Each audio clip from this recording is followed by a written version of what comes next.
Graph the following conic section. Be sure to label the vertex, the focus, and the directrix. First, you need to be able to identify what type of shape this is, what type of conic section. If you notice, only the y is being square and not the x, so therefore this is a parabola. So the first thing, whenever I look at a parabola, I want to be able to see which way is it facing, up, down, left, or right. And the way I memorize is that I look at the one that's not being square, in this case the x. So this will be facing the x-axis and the negative 12. So the negative 12 on the x-axis, so therefore will be facing left. And that means that your focus will be inside and your directrix will be on the opposite side, the same distance on the opposite side. So you should end up with the following shape. First, I'm going to be able to I need to find my vertex. My vertex is my h and my k. I'm looking for the x value, so I'll be 1. I'm looking for my y value, which is negative 2. So 1 and negative 2 is down here. Remember, it's facing towards the right. Next, I need to be able to find my focus and my directrix. But in order to do that, I need to be able to find the value of p. My formula tells me that 4p is equal to whatever number this is. In that case, it's negative 12. Divide by 4 on both sides, p is equal to negative 3. I'll go to the left, 1, 2, 3.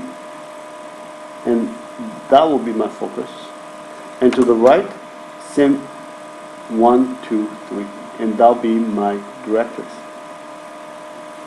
Your directrix and your focus are exactly the same distance away from your vertex.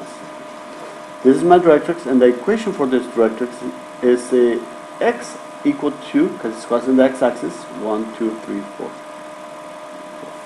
That means that all the points on this line, the x value is 4. Next, I need to be able to find another point so I can see how wide my parabola opens.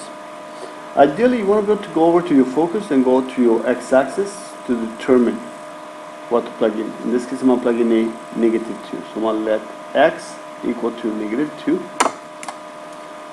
And let me plug in negative 2 in the x. So we have y plus 2 squared is equal to negative 12.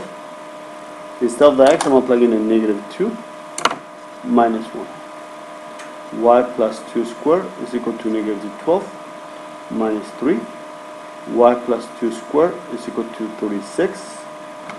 To leave the y by itself, I'm going to take the square root on both sides. So y plus 2 is equal to square root of 36 is 6. Let me not forget my plus or minus. And that means I'm going to have two values.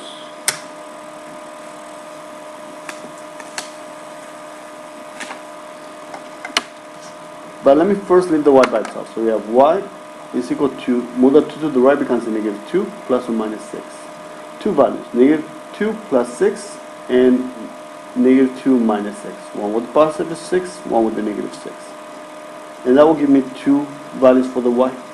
My x value will be the same on both, negative 2. My y value for the first one gives me 4. For the second one gives me negative 8. So let's, we have from 0, 0, negative 2 and positive 4, 2, 4. Negative 2 and 2, 4, 6, 7, 8. And that'll be my problem. Now if you want, you can plug additional points. You can plug in a 0, and that gives you those 2 points. Or you can plug in a negative 1, and that gives you those 2 points. Or you can plug in a negative 3, and that gives you those 2 points. But for right now, you can just plug in the value that will cross the focus. And many times they use that to be able to compare the width of different parabolas.